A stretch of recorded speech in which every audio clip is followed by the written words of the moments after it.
Assalamu alaikum, my dear brothers in Islam. I'm here to give a very brief talk on my journey to Islam and how Islam took me from the darkness into the light of Haqq. Also, I want to discuss and raise the question, did society or the system assist me in my jahiliyyah? And how Islam has the ability to change mankind and societies. First, I'll give you a little insight of my growing up. I was raised by my grandparents. I didn't live with my parents. My father, he took off when I was about 1.5 years old. So my mother was out working, trying to support me, and she thought it was best that I live with my grandparents. So I think it was a wise choice. Alhamdulillah. I got fond memories of my grandfather. He was a very tall man. He was a science teacher, and he was a very interesting character, actually. He used to take me camping, and we used to dig for fossils, and he used to make canoes and all these sorts of things. He was one who would carry me. I got a fond memory. He used to carry me on his shoulders, and he used to point at the stars and talk about the planets, the universe, the earth. I was like 3-4 years old, and I just remember him doing that. And him telling me at that age, I always remember that God was behind all this. He was the creator. Now, I never knew him as a Christian or one who believed, but he believed that there was a creator. He didn't have any religion, but he did believe there was a creator. So from my very early days, I knew that he would say things like, Allah is big and you can't imagine him. So there was no picture in my head who Allah was. I just knew that he was big and you can't imagine him. I got a funny story to tell. I was very good friends with a guy who lived a couple of doors up, and his mother thought it was a good idea that I go to Sunday school with my friend. And a very funny story. I went to this Sunday school, and there was like 10 or 12 kids sitting on the floor. And this scripture teacher, she flipped this big sheet of paper over and had a picture of Isa alayhi salam. You know that picture that the Christians use where he's on the salib? And he was there, and she raised the question of, does anyone know who this is? A couple of kids put their hand up, and they're saying it's Jesus and all these sorts of things. But she was getting to the point of, who is he? And not many people knew what she was trying to get at. So she answered it for us. She said, this is your Lord, this is God. And without putting my hand up, I just rudely interrupted, and I said, that's not God. God, you can't imagine, he's big. And she kicked me out of the class. She totally kicked me out, and I thought I did something really, really wrong, but that's what my grandfather said, so it has to be right? So I got kicked out, and I was never to return to Sunday school. Alhamdulillah. So I was guided from a very young age by Allah subhanahu wa ta'ala. Alhamdulillah. Another story is, I used to play under 7s rugby league, and my footy coach used to come and pick me up for training once a week or twice a week. And he was late one time, and I was at the letterbox like always, with my footy boots on and my training stuff, just a little kid. I must have been about 6 years old. And I saw my friend pull in the driveway with his family and his sister and his mum and dad. And I remember looking up to the skies, talking to God and saying, God, I want to live with my mum and dad. And I remember that like it was yesterday. And I was talking with him. Anyway, my coach turned up, and I jumped in the car, we went to training. And I didn't give it a second thought, but I used to talk to God. So I knew God existed. God existed. I knew he existed. I didn't know who he was, didn't know anything about him, but I knew God existed. Now, later on in life, in my school year, my high school years, and my being a young man in society, I'd have to say that I lived a very carefree, careless, and I'll even say sometimes ruthless lifestyle. I was drinking alcohol. If you think of drinking alcohol, think of everything that goes along with that when I say I was drinking alcohol. So you can think of the haram things that are attached to drinking alcohol.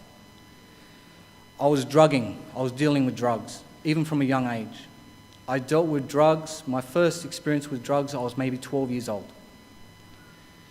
So you can see that I developed this drug problem at a very early stage in my life. And when I say drugging, I mean everything associated with it. Now, you guys being Muslim born into Islam, alhamdulillah, you probably can't imagine what it would be like. But I'll tell you, it's a very disgusting thing. It's a disgusting lifestyle. It got to the stage, it got to a really bad stage where it was a heavy drug addiction with very expensive drugs. Look, it ruins lives, it really does. I was clubbing and everything associated with clubbing. So if you can imagine the music, the women, the drugs, the drinking, just clubbing. I'm sure you've all got a picture there. You've all seen those movies and Hollywood stuff. It's sort of not like that at all, but anyway. And my drug habit got that bad where I was actually doing petty crimes to support my habit.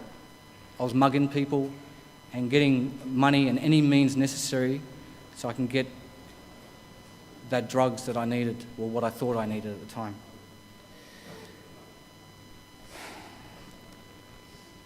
My only concern in life was about benefit. What benefited me is what I wanted to do. I leaded my own life through benefit. What conducted my life was my desires. Whatever I desired, I did. What I thought was right, I did it. What I thought was wrong, I stayed away from it. Even though I was doing a lot of wrong things, but I was just harming myself. I wasn't harming anyone else. Not until later on in life. And what I could say to that is that I was a product of the society. Now what I mean is I was a product of the society. As you see the environment that we live in, we see it every day in our lives. We look left, we see haram. We look right, we see haram. We look up, we look down, we see haram. We're surrounded by haram. So I was simply just a product of the society. This is how society shaped me. Okay, I know I got myself to blame partially, but the society played a major role, I think. Now I just want to break that down, how my immoral behavior was a part of society. I had that you only live once mentality. So you only live once, live it up, party hard. Let's get drunk, let's do some drugs. We lived life ruthlessly and on the edge on a regular occasion. I had the same group of friends and we did the same thing, day in, day out. I lived a very materialistic lifestyle. I was led by materialistic things.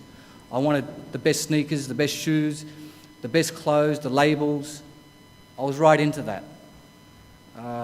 And that's also society dragged me into that. I thought that you have to look the part, right? So I would buy all these expensive clothes, or if I didn't buy them, I would steal them. I was pursuing wealth and happiness. I thought if I attained wealth, it would give me happiness. I was searching for the Aussie dream, if there is an Aussie dream. Let's just say American dream, sounds better. The American dream, or as Muslims, the American nightmare. And I was influenced by celebrities and rap stars. I was heavily into hip-hop.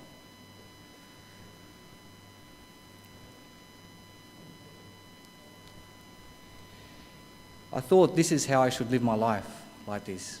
I thought this is how, as a young man, this is what life is. And all these things in society, like the wealth, I thought the wealth and looking the part and this American dream, so call it, I thought this was a very important part of your life. All these things, you have to have these possessions to attain true success. It's funny how society itself determines for us what true success is. We know as Muslims what true success is. But it's funny how society wants to mould you and determine for you what true success is. And they measure success by the car that you drive, or the home or the area in which you live, or your friends or your associates, or the job that you have, your status in that job, your wealth. This is how they measure success, by the clothes that you wear, the image you carry. As Muslims, and as a Muslim now, we know that that is absolute rubbish, and that's not success at all. That's failure. Not that as a Muslim you can't attain nice things. Of course you can. But there's guidelines for us and there's red lines which we don't cross as believers. I like to call it this little catchphrase, I was a victim of the system. That's exactly what I was. I was a victim of the system.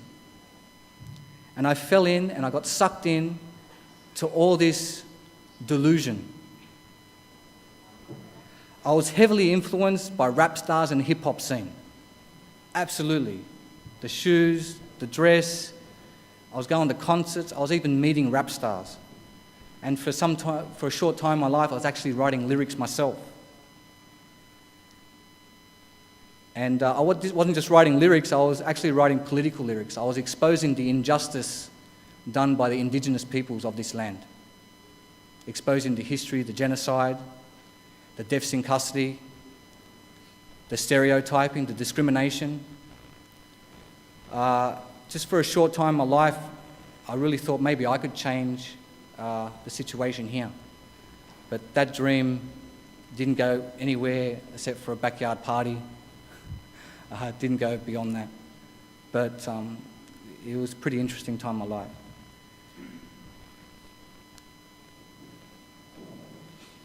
The hip-hop scene, well, what does it promote? Music, dancing, women, bling bling, the drug culture, street crime and criminal behaviour. So I had all those traits and I carried them with me. In society, it's just a menace, which like I said, I was just a victim of the system.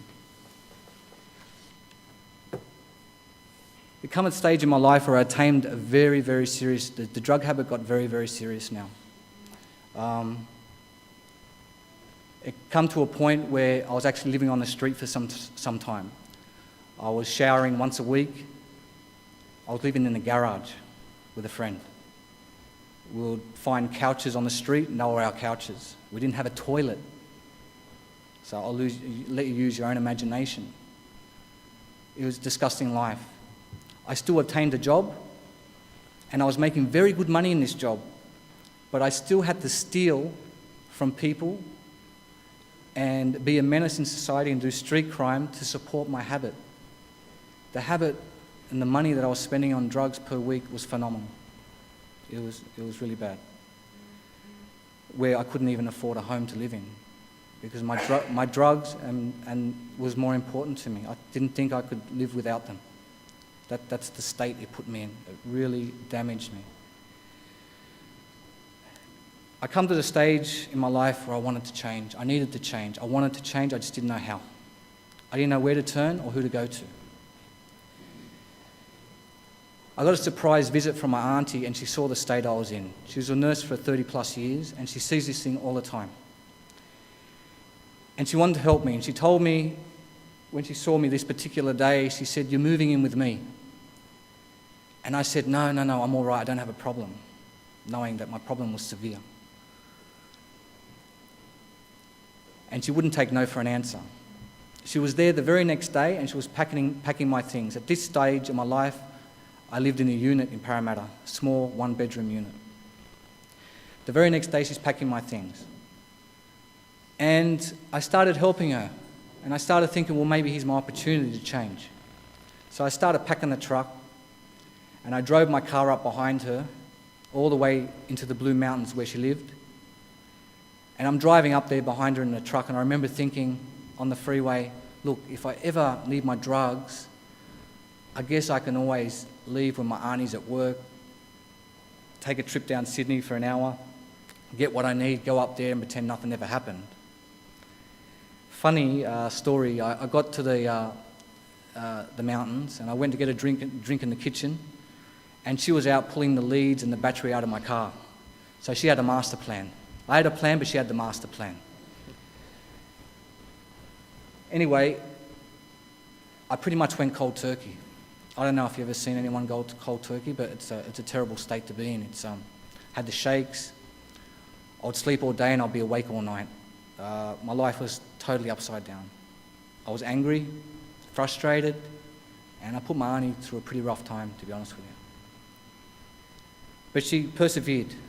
She made healthy food for me. She gave me vitamins. She talked with me. Excuse me. Yeah, she helped me out a lot. Alhamdulillah.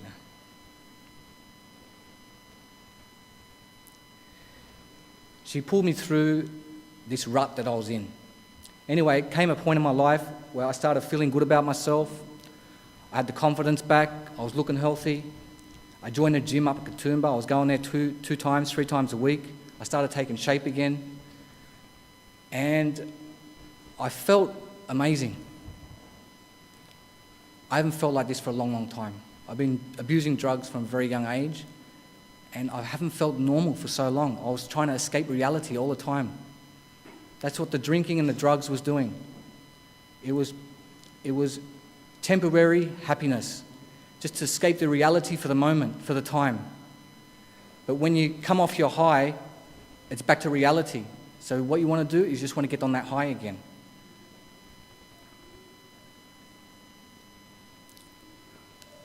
Anyway, my auntie shouted herself on a holiday and rightly so. She went to Fiji with her husband. So I was all alone in the house. Because I cleaned up my life, I thought it's a good time to maybe clean up some of these old boxes I had lying around the place. And I come across an old diary. And in the back of this diary, I had a checklist that I never ticked off. And this checklist wrote, stop drugs, no alcohol, don't do crime and be a menace to society, eat healthy, join the gym. And I'm ticking off these lists. And then going, finally I can tick off this list. So I'm crossing the mountain, I'm ticking them off.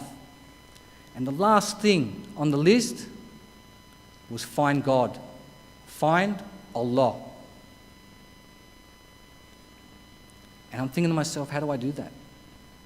How do I find God? I knew he existed, but is there a 1-800 number you call? I mean, who do I go to? Who do I ask? Who do I turn to? And I was confused. And I really wanted to tick this thing off my list because I ticked everything else off and I felt good and I felt like I needed a new start and I felt strong and I knew I didn't want to go back to that life. And I really wanted to tick that off. So I went outside. And I don't know if any of you guys have been in the wilderness, the outback, but it's silence all around you. All you hear is a couple of crickets, maybe a fox or a rabbit, in the woods. Just dead silence. And I remember sitting on this rock just looking down, thinking, how am I going to contact God? How am I going to find my Creator? And I was looking down at the ground, and then subhanAllah, Allah brought my attention to the night sky, and it blew me away. It was the most beautiful sky I've ever seen in my life. Still to this day, I've not seen a sky like it. I remember it like it was yesterday. The blackness of the light was the darkest of black. It was a dark night. And the stars, there was millions of them, and they were huge, and they were sparkling, and it was just beautiful. And I looked up to the sky and I went, that's a beautiful sky. Oh my God, look at that. And then I caught myself saying, oh my God. And then from there, I thought I just addressed God. So I put my hands up like this. I've never seen anyone do this. I grew up with Muslims all my life, but to be honest with you, I never saw them pray. I never seen anyone pray. And I did this. It was just a natural instinct to do this, and I addressed my Rabb, my God, Allah, subhanahu wa ta'ala. And I asked for His forgiveness. And I asked Him to help me through the times I needed Him. And I thanked Him for helping me through the hardships. And I thanked Him for helping me get my life back together. And I pretty much just bared my heart with Him. And honestly, I was crying like I've never cried before. It was like Niagara Falls. I couldn't stop the tears. And I was just pleading with Him, and I was asking Him to keep me straight and to guide me to the true religion. And if He guided me to the true religion, I made a promise to Him that I would never leave it. I just asked for His guidance. I asked Him to keep me strong and not to fall back in the pitfalls that I was in.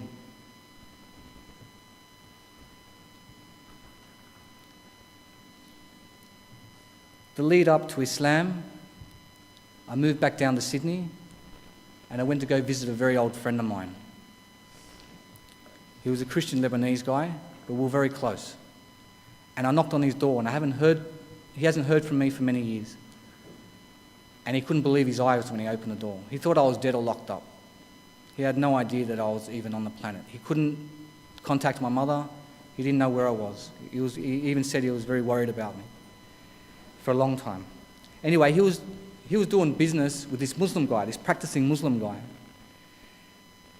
And I asked him, prior to meeting the Muslim guy, I asked him if he could give me a job, and he gave me some work. And I needed a place to stay, and he got me, my friend got me his auntie's place, a little granny flat out the back of Maryland, in Marylands.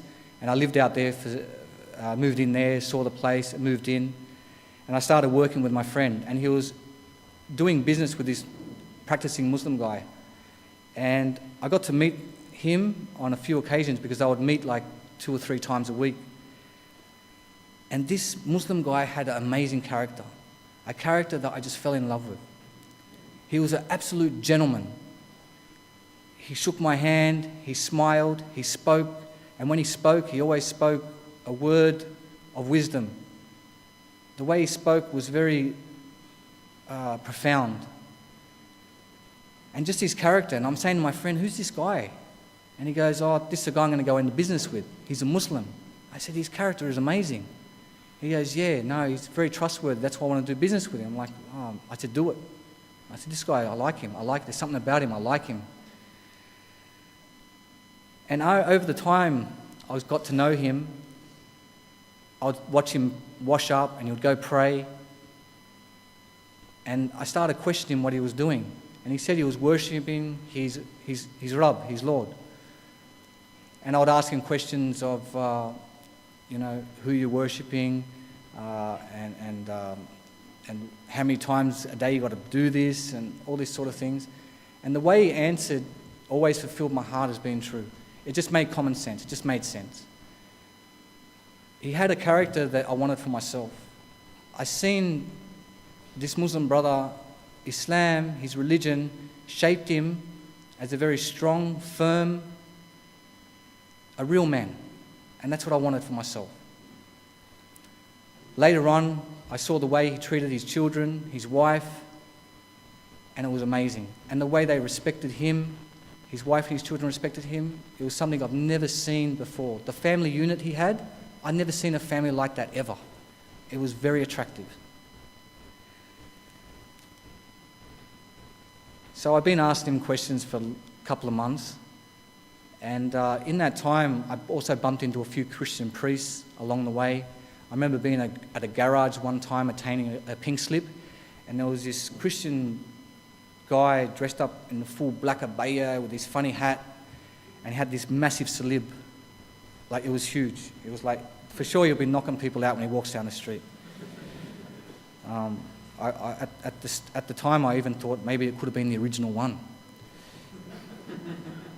Anyway, I asked him the question. I wanted to ask him what his perception of Jesus is. And he pretty much just tapped me on the shoulder and said, "Have faith," jumped in the car and took off. And I'm like, that's not an answer. You know, I was left just standing there. He just took off. Like, he didn't even spend the time. I was asking him, trying to ask him questions. He could see that I was sincere. I just wanted some knowledge. And he took off. From that moment onwards, after questioning the Muslim brother for a couple of months, how he fulfilled my heart, everything he said just made sense. Everything he did, just his character, the way he was, just made perfectly sense. And that's something that I wanted for myself. From that moment onwards, after I spoke to that priest and he took off, I made my mind up then and there that Islam was the haqq and I wanted to be Muslim. And that very night, I went to the brother's house and I asked him, I said, "I want to be Muslim, how do I do it?" He got very happy, he hugged me. And he took me to the Isha prayer at the Turkish mosque in Auburn. And I prayed Isha for the first time. And I always remember the day I stepped foot in my first mosque praying. It was like, the feeling was like something, the weight of my life, it's like some weight was lifted off my shoulders. I felt light as a feather. I felt clean, I felt pure, it was a good feeling. It was a really good feeling. It was something I never felt before. It was a better high than any drug I ever taken, put it that way. I lined up in the ranks, we prayed Isha. After we prayed Isha, the brothers, they took me out at the back of the mosque in this little garage. There were about 15 brothers in there. And they were talking with me for about 15, 20 minutes, asking me a bit about my life and who I was. And a lot of the shabab that were there, I actually went to school with their brothers, I knew their cousins. And they were telling me that they're familiar who I was, which made me feel a little bit more comfortable. And then I took the Shahada. And I'll never forget it. They got me to put my finger out, and I said, "Ashhadu illa ilaha illallah wa ashhadu anna Muhammad Rasulullah." And from that moment, I felt very special, very on a high like I've never been before. I just felt cleansed, I felt pure, I felt the burden of life was lifted off my shoulders. I was so happy, I was very, very happy. And the brothers embraced me and they hugged me and gave me the brotherly hug. And it was a beautiful feeling. But when I say La ilaha illallah Muhammad Rasulullah, I understood what this meant.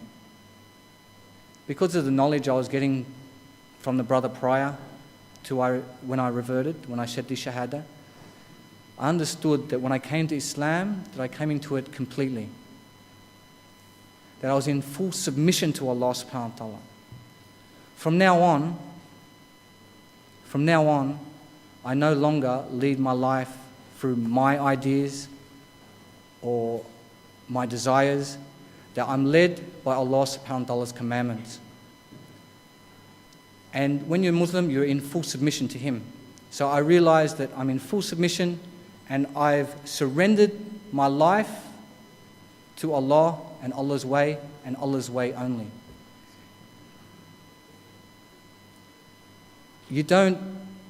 I understood very clearly that you don't leave one foot in Jahiliyyah and one foot into the deen. You plant 2 feet firmly, and I understood that from day one.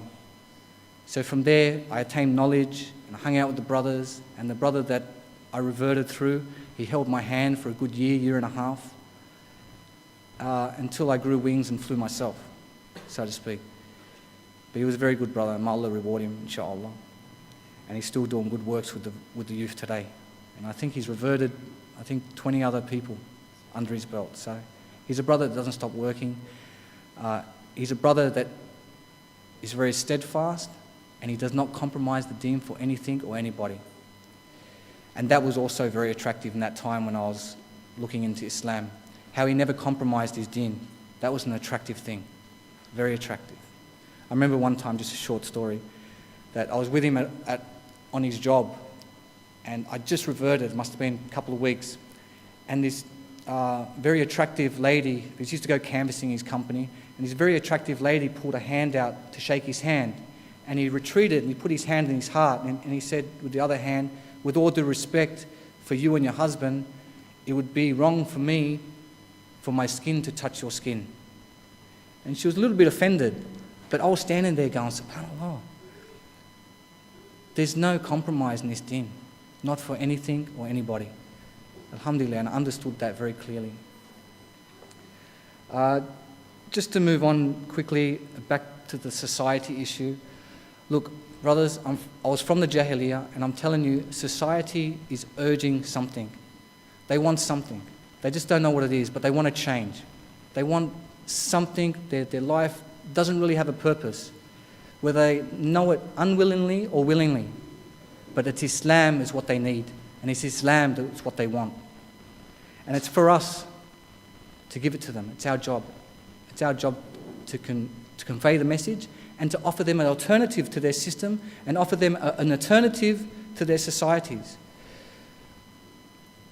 Because Islam and only Islam can change mankind and societies. It's only Islam that can do this. How long have I got, brother? I've gone over. All right. Look, I'd love to say more, but we've got some...